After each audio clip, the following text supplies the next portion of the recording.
Sam, sorry for making you wait. I apologize. I was making another coffee, you know? Oh, I thought you were just trying to come up with an excuse. No, I don't have an excuse for being late. I was just telling you why I was. Oh, it's been an interesting uptick in clients this year who want to do like a pre-wedding phone consultation, like a month or a couple weeks out. Totally understandable to want to do that, but I think maybe 2 or 3 times that I can remember pre-COVID ever having a client ask to do that. Maybe a planner or something who I've never worked with before would be like, hey, can we get on the phone and just talk through the timeline or whatever. But this has been like a couple times a month. So I wonder if it's a recent sort of COVID anxiety carryover that, people just want to get you on the phone, and there's really no purpose for it because they send the timeline in an email and I review that and I say, looks good, or, maybe we need a little more time here. And then to get on a phone call to do that again just seems weird and redundant. They want to talk to you. I know. They want to know that I'm alive, I guess. Yeah, it's fine. Which makes sense. It's just weird that it's like everybody seemed to wake up this year to doing this. Is there like a viral TikTok that is insisted? Or have there been more stories of maybe vendors and venues, not showing up or going out of business and freaking people out? I just don't know what the cause is. It's weird. Are you going out of business? Is that a concern? I'm good. No, I'm good. Okay, great. I do wonder if a lot of people did have more stories of like, oh, our venue shut down and didn't give us our money back, or our photographer never, or they double booked or something. I just don't know what it is. But that's what I was doing today. It's just a client meeting and our otherwise regularly slotted time to record. My apologies. Well, it's okay. I have, unfortunately, I'm trying to ride a very dangerous wave here. I drank an appropriate amount of caffeine to be awake, excitable, and engaging 90 minutes ago. I have started tumbling down Caffeine Mountain. Yeah. And so now I'm trying to return to the mountaintop without entering space. Okay. So if... we're going to see how this goes, I have not had my morning coffee, but you know what? Sam, it's not morning. It's 1 p.m. It's true. I've been doing the midday nap thing far too often. I need to break the habit. And I think it's to do with having too much caffeine right at the start of the day. And then I crash and I'm like, oh, I just slept for 2 hours in the middle of the day. That's never productive. I mean, I love that. You don't need to be productive. Come on, bless yourself with a nap. No, I need to be productive. Just finished a new Insight feature, by the way. I'm so excited about. People can now upload the photos directly using their iPhone as a camera, or through just a cache of any images they want, so they can upload directly from their phone right into a little web bucket that catches any JPEGs that are added and renders them. Check this out. I also got Google Vision working. So what the plan is going to be is for Google Vision to analyze what the image is, and I can have pre-written prompts based on if it's a solo model who's a female or a solo model that's a man, a couple together, landscape, and it can auto-generate based on what Google Vision thinks it's seeing in the thing, without people having to select like, oh, this is... something in their account, like this is a model that I'm shooting, and then have to like pre-select it somehow. Anyway, pretty cool. That's pretty cool. I'm excited. If you can't tell. But you know what sucked? I built out like the membership portal to connect user accounts to, a paid subscription. And before my workshop on Monday, I was figuring that out. And the very last thing I tested was, if a user cancels their subscription, make sure that goes through. And I tested it on my own account and forgot to re-enable my account before my workshop. So I was like strapped in, live shoot, ready to go. I'm like, all right, we're going to also send some of these results to Insight. It's going to be cool. I'll show you how it works. And I was like, why isn't it working? What's going on? And I was just way too in it and distracted to realize, oh yeah, I freaking canceled my own account and forgot to just go into the table. And out of all of the options for one of us getting canceled, I did not expect it to be you via self-cancellation. This is impressive. How's it feel? Not great. It wasn't great. Have you uncanceled yourself? Have you resubscribed to yourself? I have, yes. Wonderful. We're up and running. It's great. Feels good. You made a great joke about, you said something about uploading, and I was going to be like, haha, you mean last week's episode? Which is still not uploaded at the time of recording. That was going to be a joke. But then you excitedly told me about a thing, and then I'm realizing my Tuesday workshop preference day is, directly in conflict with getting our podcast out on time. Sorry. Who could have guessed that being busy all of the day that you do the thing would push things? Who could have guessed? Not me. Before we get started today, Sam, I have a question for you. It's a very mild question. It's a very simple question. I've been thinking about it a lot this week.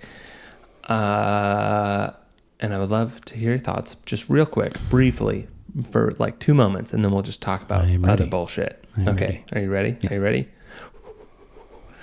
Sam, why do you take photos? Why do I take photos? Yeah. That's a great question. Is this something you want me to elaborate on, or is it like... Oh yeah, no, for sure. I'm trying, so like, there are a few things happening.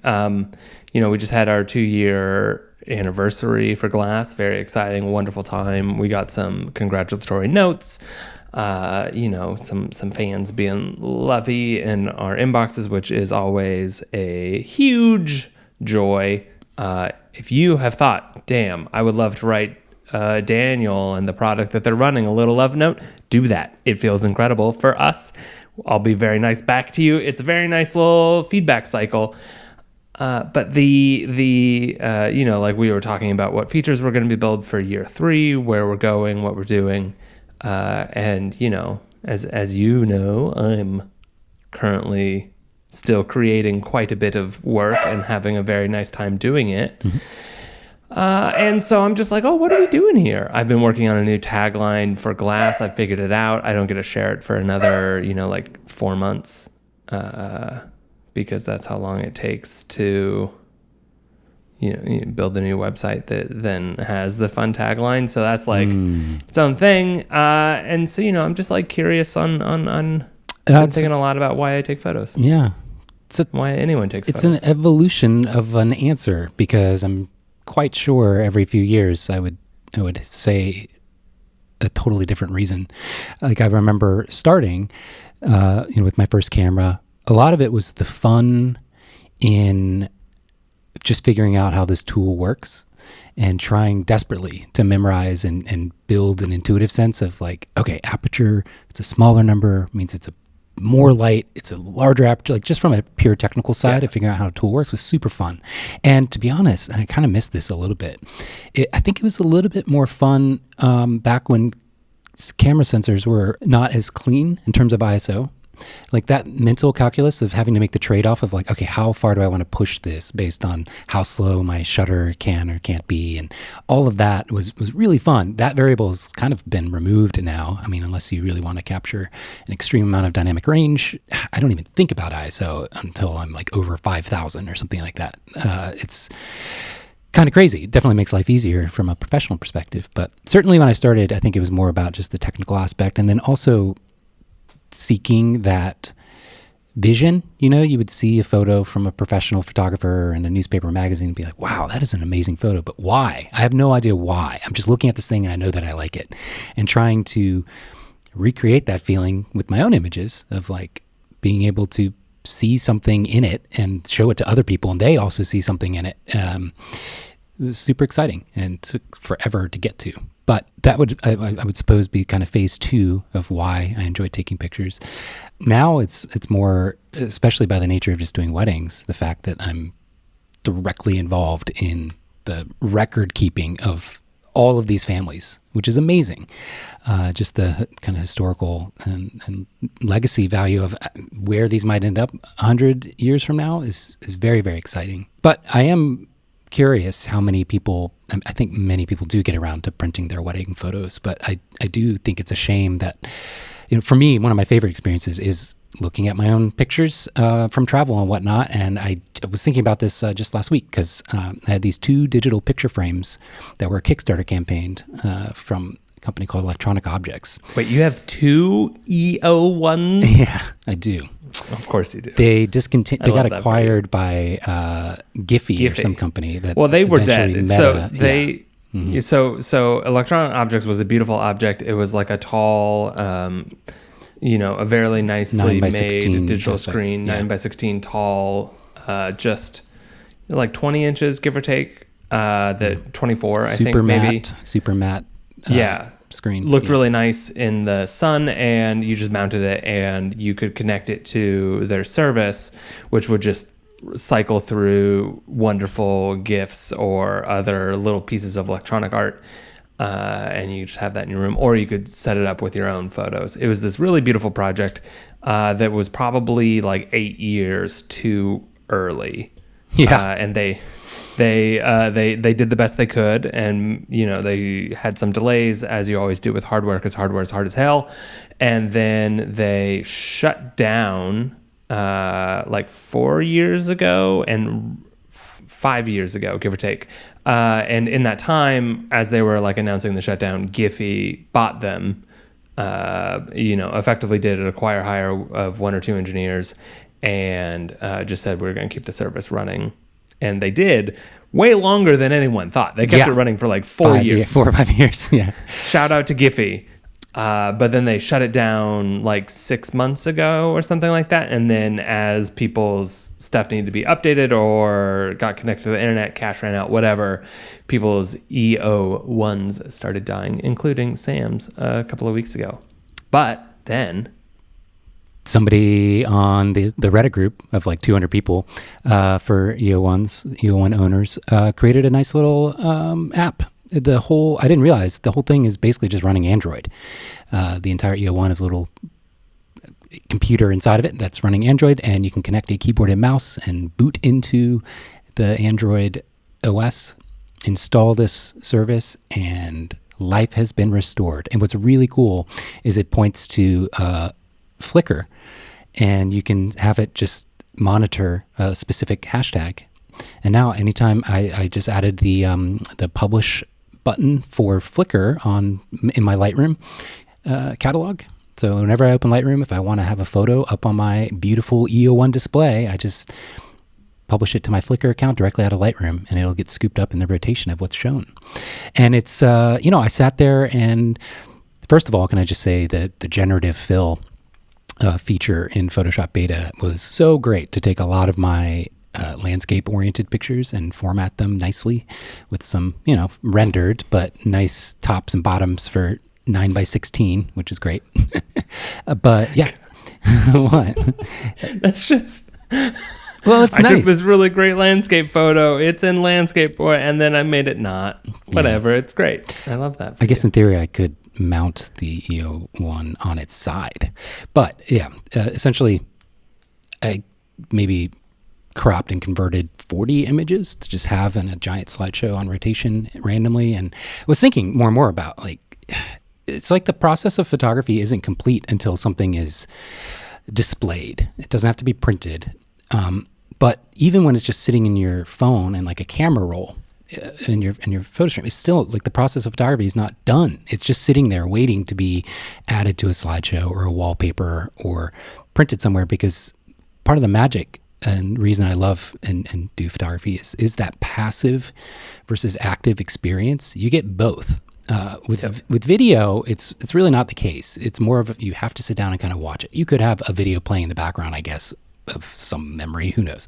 But having a photo just static sitting there on your wall or on your wallpaper, on your phone or whatever, you get that nice passive reminder without having to do anything. And I just love it. Or you can sit there and stare at it for 10 minutes and really take it all in and put yourself back in that moment. It's just the best. I really hope more people than I fear are printing their photos and having that final experience, or at least, thoughtfully seeing them. That's one of my favorite features that Apple peppered into iOS a couple years ago, is the automatic surfacing of photos in a widget, or putting together their little slideshow videos are hilarious, but they're so bad they're kind of fun because they're so bad. And I love that, because it's like closing the loop on people having 20,000 images that they never ever really look at again, unless Apple or you build out a little tool to surface that. That's one of the exciting things about all these machine learning AI stuff, is the ability to,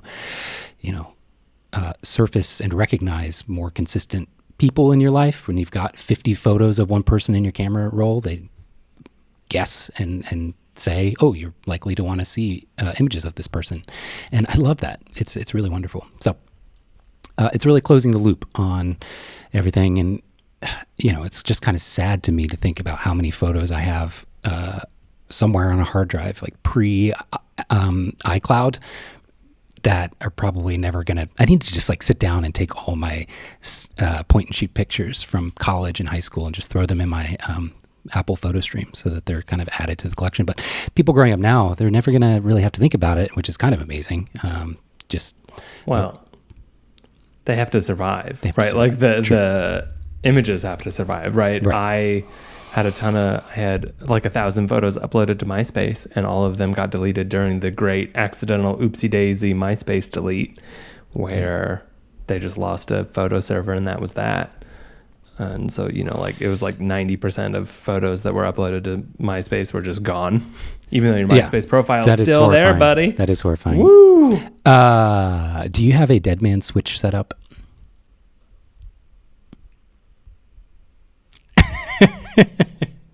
What? Okay. The dead man switch is, I believe it comes from trains, where it's a pedal that the person who's presumably alive holds down, and if they died, the pedal gets unpressed and the train stops. Something like that. So I don't have that because I am not a conductor. Well, I don't know what they call it really in the digital world. I'm sure you maybe even do have this set up. It just shows a poor phrase. It's the idea of, on Google, I think Apple has one as well. I don't know if Facebook does. I can't remember. But if you don't log in for a year, you can have a designated emergency contact be given access to your email and digital assets. And that's something I really do wonder about long term. The survivability of all of these digital images when somebody passes away. It's such a pain to get access, I would assume, to all of their accounts and archive and keep for yourself all of their digital stuff. It's kind of interesting. But no one is buying Vivian Meyer's hard drives and looking through the hard drives. Yeah. Right. They're oh God. No, I don't have that. I mean, I'm sure I do. I have some version of it set up, right? I have the... If I'm dead, here's all the passwords to get, here's the password to get into the thing, here's billing information, whatever. It's very thorough. That's a very thorough document. I should probably even update it now that we're in Maryland, because I think about death all the time. So, but this is a topic that is very hard to stay on top of. Passwords change, services, you switch from one to another, and over an entire lifetime, it's, I would say, virtually impossible to keep up with them all. And so you're right. The survivability of a photo, I think, is actually going to be pretty unlikely unless you have something printed and it's just a physical object like anything else. But I don't know. A really common feature request that we got for Glass originally that's kind of died down was, I would love to import my Instagram photos. Can I just import everything from Instagram into Glass? That'd be really great. And I was like, no, you can't, for a lot of reasons, right? One, the API would be a huge mess to interface with, and they don't really want to actually set up for anything leaving their easily platform. Portability data. No EXIF data, low res files. Yeah. But the real problem is low res files, right? Instagram is dealing with just unheard of amounts of data, right? For all of the terrible, horrible, genocidal, teen suicide, eating disorder causing problems that Meta products cause, they've also really pushed the envelope on computer science and what's allowed to happen with a computer, because just the amount of information and data that they're dealing with is incomprehensible. And so, but in tandem with that, they compress the hell out of their photos. So you're looking at a 7 to 50 KB photo, right? We got little kilobytes on especially the earlier ones. anything that was posted from 2010 to like 2014 is just gone. It's like 12 pixels. And it looks like it looks like trash on any modern device, no matter what you do. And so we couldn't do it. It's like, oh, sorry, we can't do it. We can't make it look good. It'll just like ruin the quality of your profile and look bad. And, I think I struggle a lot with archiving and keeping stuff forever versus letting things be of a time and a place. Like, things don't need to live forever. And I think that one of the problems that the internet has introduced is that it's a lot easier to keep things online in perpetuity. It just costs money, right? I put a project up on Squarespace. It's $170 a year. And then the domain, $200, that's easy, right? Like, I'm paying $200 to keep this art project up or this side project or whatever, rinse, repeat. And it's like, okay, but do you need to keep that? Or like, does that need to stay up? Or like, is the moment, has anyone gone to this photo project that you posted in decades, right? In a decade? No, of course not. I'm like, okay, well then why are you continuing? Like, let it be a thing, right? Gallery shows, stop. Well, it's just so funny because I remember a musician during one of their sets told everybody, okay, take your phone out and film this one song and then put your phone away for the rest of the show. He said something along the lines of, take your phone out, film this, let's all get this out of our system together and film a video none of you are ever going to watch and then put our phones away. And that's what the truth is. Like, hilariously, people will sit there with their phone and record an entire show and then never watch it. Maybe you get the one person who uploads it to YouTube or something like that, but that's pretty rare. And the vast majority of people, I wonder what people are thinking in their head when that's occurring. Do I want to be able to relive this? Or do they think that they're going to? Or are the people incapable of admitting to themselves that they're not going to watch it? It's just weird. I understand a brief clip of something, but like the whole thing is weird. Yeah, we're pivoting a little to video. Well, no, it's awesome that we're talking about how weird it is that people want to have anything live forever and why they would want to document anything at the same time as like, okay, well, we need to print our photos, we need to keep them, we need to display them. And it's like, okay, what's the difference here? And I'm not sure. Right. Aside from personal taste, right. I don't want a photo or I don't want a video from a concert. I want to have been at the concert. I take my handful of photos depending on my seat where I go, ooh, that's a nice, the lights are really good. I'm having a very nice time. This is a good little boop. Great. But then my phone goes away. And that's how I experience concerts. I love, I love to dance at a concert, whatever. But like this idea of like the photography needing to continue to exist or the, these photos that we've taken forever ago continuing to be online needs to be there. And it's like, does it? I have, there have been a handful of times over the last decade where I have logged into my Flickr account, downloaded a photo that I had happened to upload there and been like, holy hell, this is cool. This is amazing, right? And I feel really great about it. I get a dopamine hit from it existing, and then I'll post it to Glass or I'll share it with whoever I was talking about, right? Like an early photo of what's a good example? One of the first long exposure photos I took was a 10-minute exposure of my parents' fridge. I had just been like experimenting with it at the summer camp that I worked at, and I went home after the kids went home. We had like a long weekend. Kids go home on Sunday, and we didn't have to report back to work until Wednesday. So we had like our first summer break. I had been waking up at 6 a.m. and going until midnight for like the last 9 weeks. I was really tired. And so we went home and I took the camera with me and I was like, I'm going to take some photos while I'm home. I'm going to wander around. I'm going to this is going to be amazing. And I had zero actual drive to like wake up and leave the house. And so I like got, oh my God, what is happening? Where is this? How can I power this? Media. I don't have a media button. Sorry. It's because I'm the host.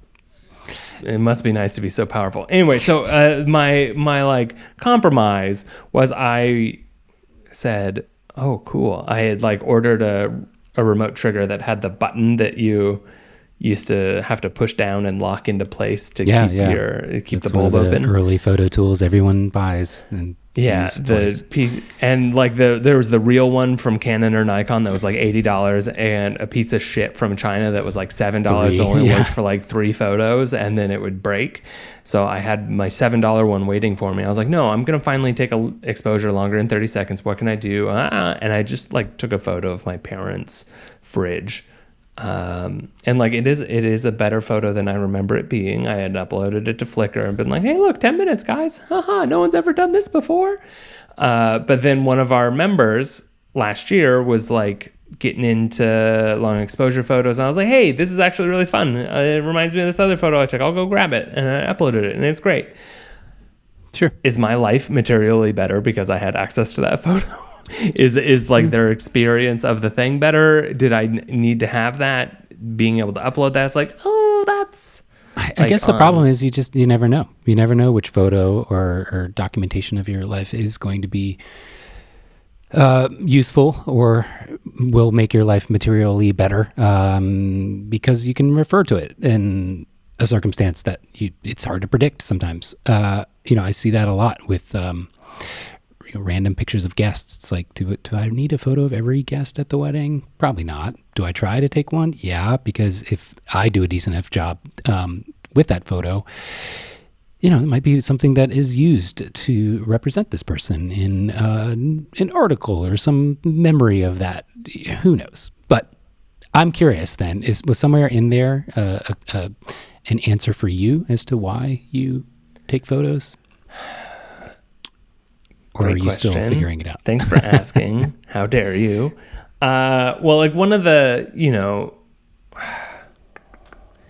I, for years, described myself as a photographer, right? Like that's what when I dropped out of college, it was to go run a photo studio. I was a photographer. This was my thing.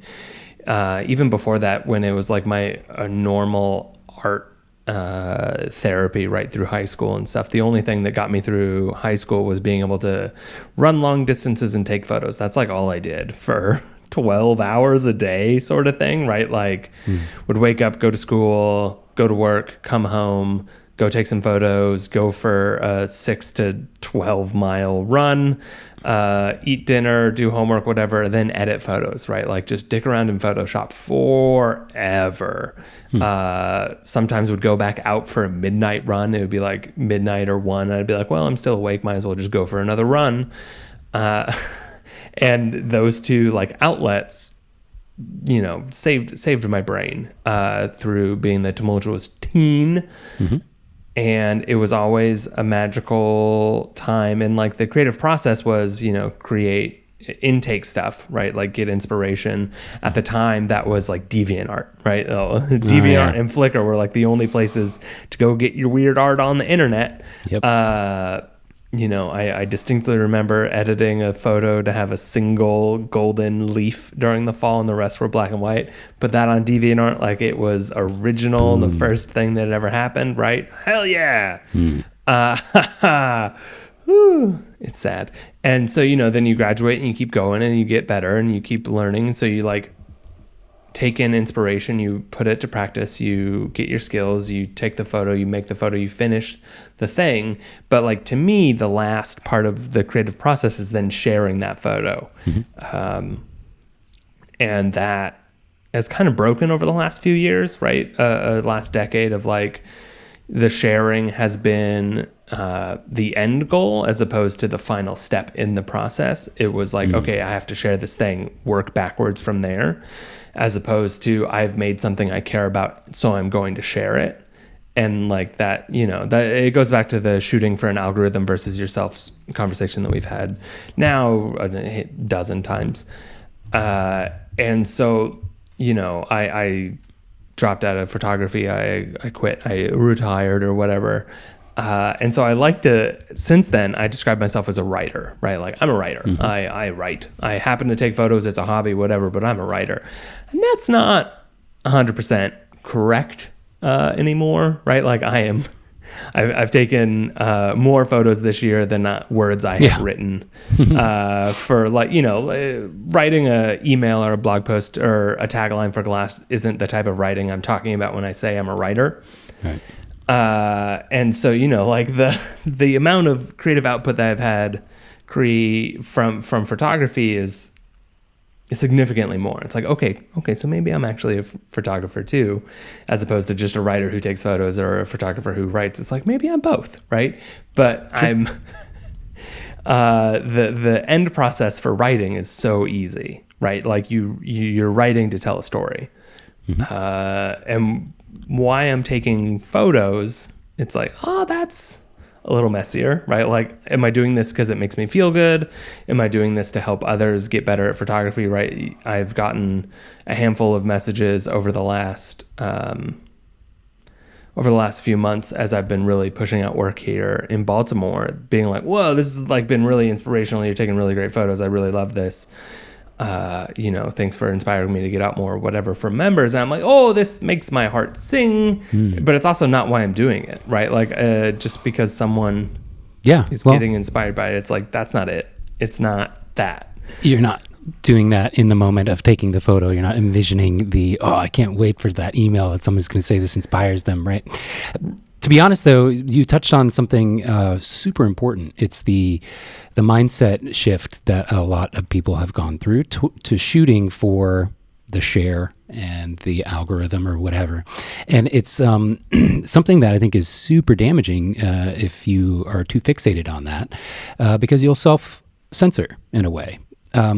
So many people are, I think, surprised, especially during my workshops, to see how many bad photos I take. And it's because I am just insanely comfortable with the process playing out where I get to try something just for the sake of it. More often than not, absolutely ready for it not to work out and just be a bad photo. And if you, self-censor or self-curate in a way, that you are always being mindful of how this is going to be shared, who you're going to share it with, what the experience of that thing being shared is going to look like, then it's going to impact your process at the critical moment, the inception point of when you hit the shutter. And I think that generally isn't a good thing, right? You want to be free to try stuff and make mistakes. And, maybe it doesn't affect people that deeply, but it wouldn't surprise me if it did. I mean, I'm trying to think if I've got a good time in my life that I can point to where I shifted in some way to be very I don't know. Yeah, thankfully, I don't think I've ever really, been so fixated on the sharing aspect that it influenced my decision making in the actual style or idea of the photo. I guess I have been really excited about capturing certain moments, knowing that the clients are really going to appreciate it. A really amazing toast or some emotional thing happening. It's like, yeah, okay, I'm glad I'm here. They're really going to love these. But even that's, more about just the sharing relationship between me and my client, not social media. It's interesting. What do you think about that? Do you think people do self-censor more now than ever? In terms of course. Yeah. Okay. One of the strangest to me, because I understand how someone could feel this way, but it is not my reality. Pieces of feedback that we get is they don't like. There are a handful of members that don't like our masonry grid. So when you use Glass on your phone, which is the majority of way that people use Glass still, it is far and away light years. If people are experiencing Glass 7 times out of 10, it's going to be on the iPhone. And so it's a single feed of photos, full width. That's it. On the iPad and on the web, it's a masonry grid of 3 to... depending on how wide your computer screen goes and how big your computer screen goes, it can go up to 5 or 6. And there are a few people who don't like that it is weighted for portrait photos instead of landscape photos. Right. Perfect example. 100%. And it's I don't, they have pointed out that, now I'm more likely to be shooting a portrait photo instead of a landscape photo because it's going to be a little bit bigger on the web, and therefore it's going to get more space. I'm going to see it more and more people are going to want to click it, et cetera. And that's a bad thing to do, right? Like, I don't like doing that. Change it. And it's like, okay, well, I can't change it, right? The math of this is it's got to be one or the other. And the portrait images are too small if you're waiting for the landscape photos. Like it just feels wrong on desktop. It looks really bad. By the way, did you know there was a time in photo history that taking an image as a portrait orientation was considered a gimmick and cheating? I did not. Yeah, it was like it was just thought to be like, that's not how you take a photo. That's amazing. I love that. It was a gimmick, and it's just incredible to think about. But this is a perfect example because I was heavily influenced by the idea that images are generally going to be seen back when I started 2010 or so, in a landscape orientation. So I was like, I'm going to shoot pretty much everything in landscape because that's how everybody looks at their photos. And it's just interesting. I've had to resist the temptation to shoot more portrait orientation, which is now what makes a lot more sense because all phones are portrait orientation, which is fascinating. But anywho, it's kind of, I guess, the same transition everyone sort of went through with vertical video. Up until only a few years ago. Until then, people were very pissed if you filmed video in portrait orientation. And now you have to. Right? Yeah. Like now it's like, come on, I'm only going to watch this on TikTok. When I shot my 2014 365 project, I selected a full screen theme on Tumblr that automatically just filled the web page with the photo, but that meant that I could only shoot landscape images, and so my entire 365 project was landscape images. And so over the last few months, I've been shooting almost exclusively portrait. And one of these people was like, I've even noticed that you have been shooting so much more portrait and uploading only portrait photos to Glass, and like, this is clearly a problem. It's affecting how you're shooting. I'm like, I understand why you would think that, and that's why that's happening, but it's not. The reason I'm shooting portrait instead of landscape is the GFX with the Midicon 65 is just over 4 pounds, and it is better balanced and easier to hold for longer periods of time in landscape. Or not in landscape, in portrait. Like lifting it up and taking it while it's hanging down feels way better on my wrist than turning it sideways. And since I'm shooting, I'm surprised there hasn't been a square aspect ratio digital camera made. The Fuji is closer to that, right? I can't remember what the aspect ratio is. It's a weird aspect ratio. Like I don't actually know what it is because I've tried to crop other photos to it because I actually really like the size. I do I'm too. like, oh, it's a 3x4. Nope. Oh, no, it's a 4x. Nope, it's not 4x5. 2x3 or 2x3. I don't know. I mean, I can open Lightroom and try, but I've been when I edit photos, I'm not entirely sober. So good to know. Well, yeah, I don't know that I've ever looked at or edited or done anything with my images under the influence of marijuana. Never. Well, I need to try that. That's because you're never under the influence of marijuana. Yeah, I know. Straight edge sand. All right, so the GFX, here we go. It is. Nope. 3.97 by. Is it 5x7? No, there's no way. It's close. 5x7 is a perfect size, though. Love a 5x7. Oh, it's close to 8.5 by 11. What is this? Right, it's its own made up thing. Yeah, it really is. It's just there, and I can't. 4x3. It's a 4x3? No way. Says. Yep. That's crazy. 3x4, 4x3. Yep. Okay, well, I think that's the perfect image size, and everyone should use it. Squares. So, like, that's why. And I've been thinking a lot about and working towards, like printing this zine and or handful of zines. Who can say where it's going to end up? I got really mad at myself with my joke last week about, ask me about the zine, Sam, after I asked you about your website, because I also haven't done anything on the zine. That I was almost like, screw it. I'm going to go right now. I'm going to make the whole thing right now. And then I got stuck in different images that I took in Seattle. I was like, I have enough that I could probably print one from just Seattle. That'd be fun. And then I was just like stuck editing photos, and then oopsie daisy, because when you have had a little bit of marijuana, it's hard to then focus on anything other than the fun little tiles. Yeah, I bet.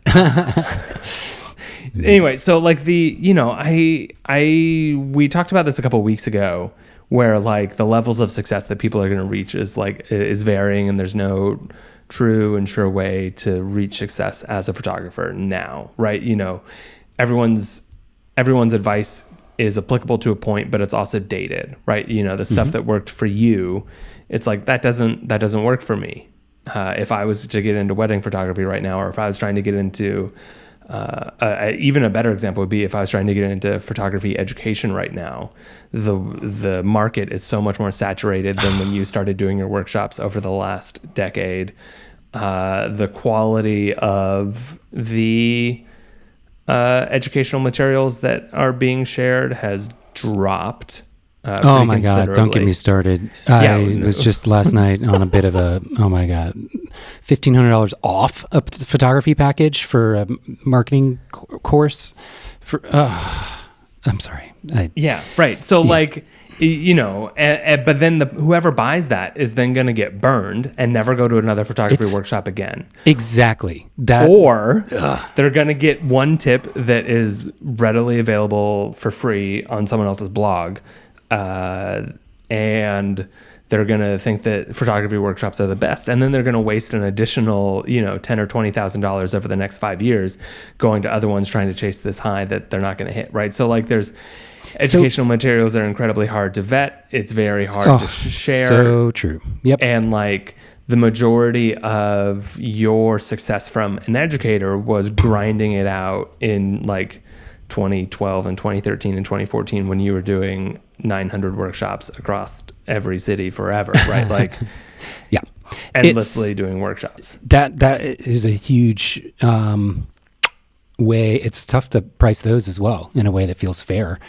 But I will say, one of the things I notice in a lot of these, it doesn't even have to be in the photography industry, but a lot of these kind of courses in anything that you can buy tend to be,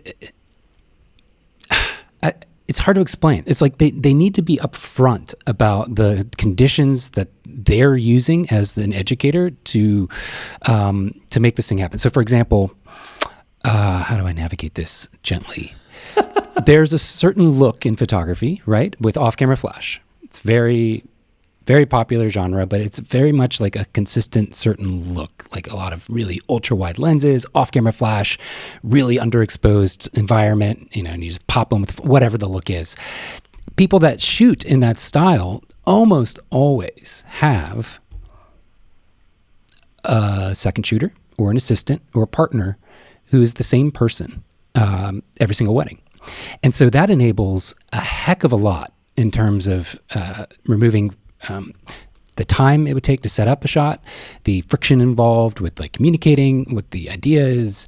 And, essentially somebody wants to sell you a workshop to teach you how they do something. And basically the entire approach is predicated on you having the exact same person lighting, or the ability for either of you to be the off-camera flash for the other person.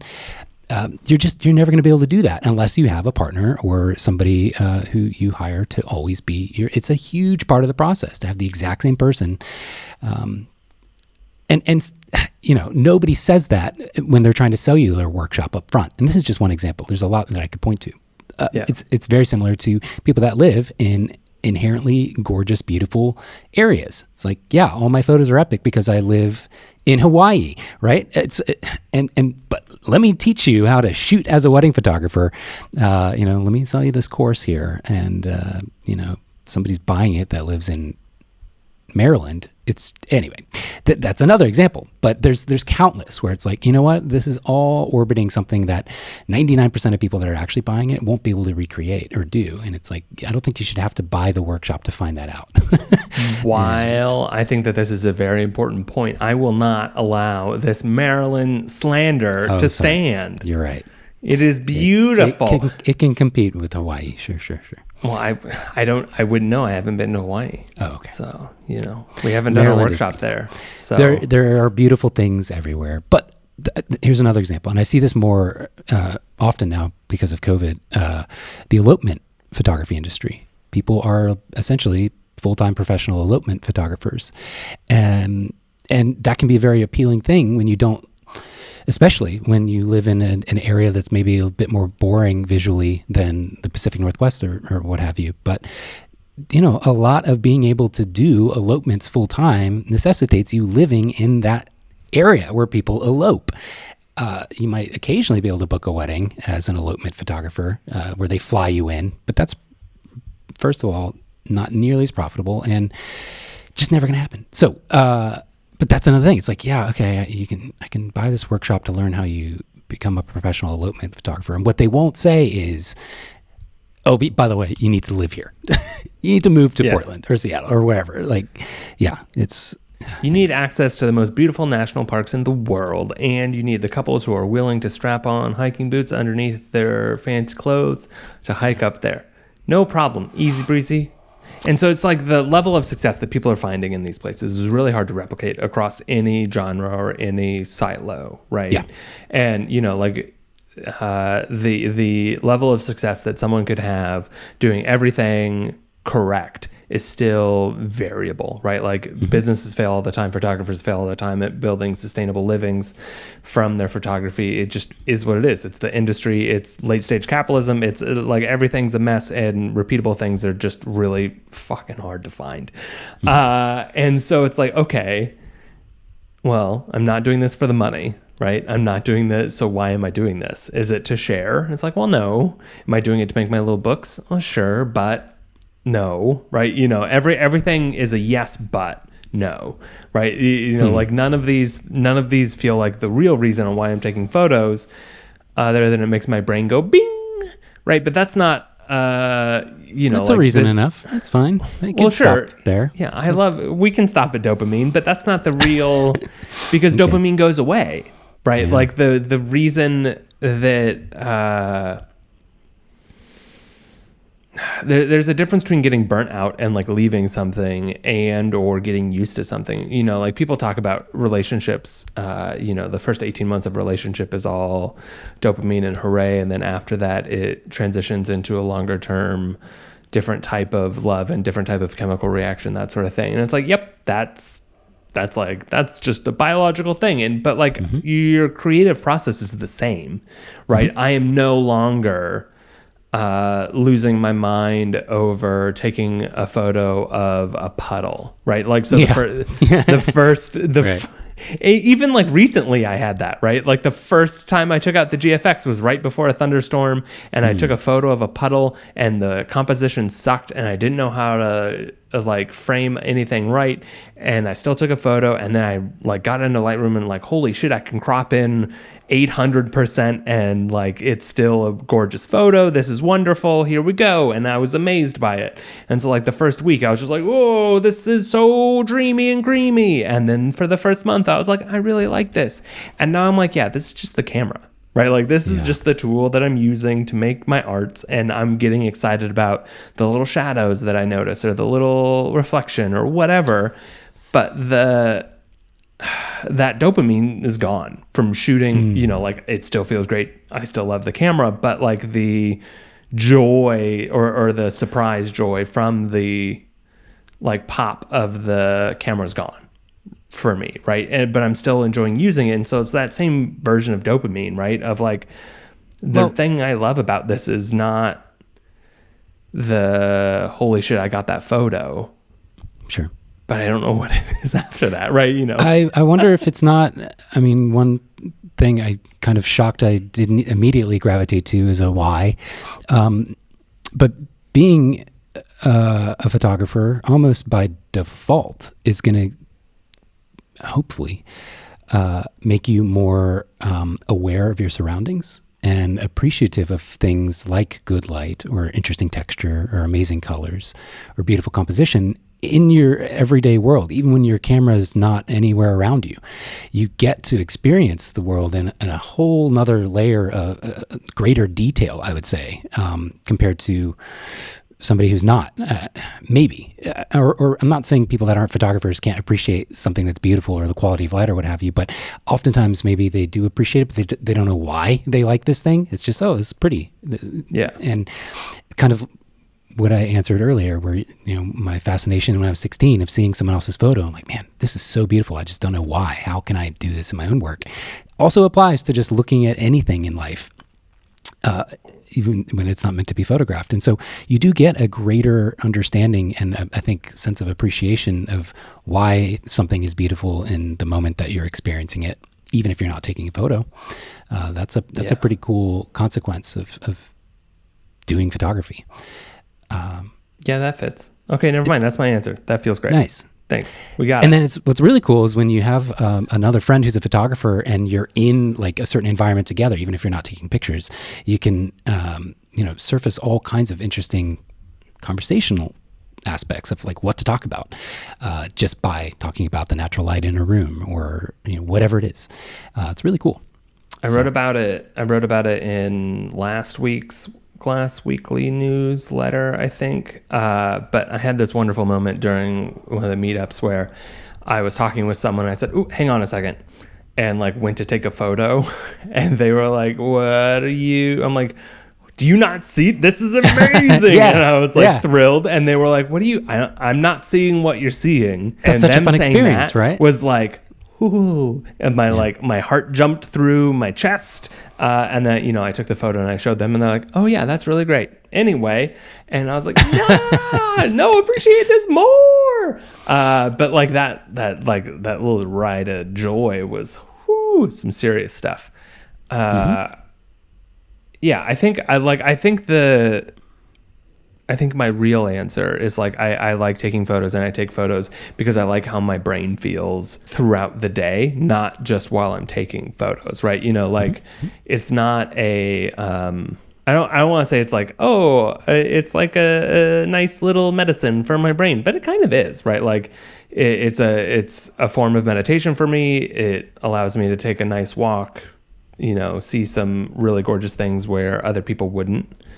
Yeah, that's one thing it took me forever to really understand. I was like, this just sounds like a line, but the camera can be thought of as a passport, right? There is a reason to do a lot more in life, in existence, when you simply just have a camera and that's it. It's kind of amazing how simple that concept is, but how long it took for me to appreciate the fact that no, I can just pick anywhere to go on a trip or do something. And if I bring my camera, that's my reason for going there. I don't have to have any other reason other than to take photos. It's kind of cool. Or like you said, just go on a walk around your neighborhood. I mean, obviously you can just go on a walk as well, but it's, the camera just creates so much opportunity to do things otherwise maybe wouldn't.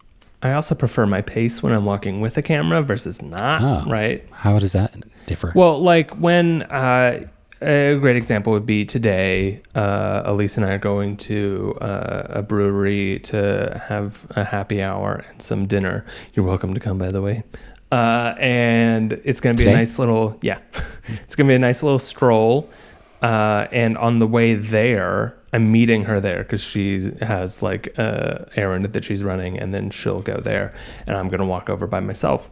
And I know that I'm going to be able to leave like 30 minutes earlier than I would if I was just walking with her, because we would just walk to the destination, as opposed to I'm going to walk very slowly and I'm going to, I see something down here, right? Like there's that Kurt Vonnegut passage that gets thrown around on the internet all the time about how he is, his task for the day is going out to buy an envelope, and like buying an envelope is the best thing you can do with your day, because, it's like, why don't you order an envelope online? It's like, no, I want to fart around. I want to go outside, and then I'm going to pet a dog, and then I'm going to meet a nice woman and speak for a minute. I'm going to see a kid. I'm going to whatever. And it's like that same thing for a photo. Cause like when I'm looking at, when I'm looking at the city blocks on a walk, it's like, oh yeah, this is really pretty. Or like, look at that front door or whatever. But if I'm not stopping to actually take a photo of it, and then I'm not stopping to then look again from that point of view, from that perspective, and then that next, a walk, when I'm taking a walk, is like, okay, I'm walking for a certain amount of distance or a certain amount of time around a thing. When I'm walking with a camera, it is, where are we going? Who can say, I don't know, man, I'm going over here, I'm going up there, sorry. And like I threw my partner under the bus there a little bit. She's very good at taking walks with me and just like continuing to walk when I stop to take a photo, and I'll just catch up to her. It took her many years to get that one figured out, but now she's a pro at just abandoning me while I'm taking a photo, and I'll catch up. Partner walks where one is a photographer and one is not is a learning process. It's a skill. Yeah, it's a skill for everyone involved. On that note, I'm going to say I might need to go because there is a wasp getting increasingly closer to me. Okay, and I would like to walk away from it. Wonderful. Please don't get stung.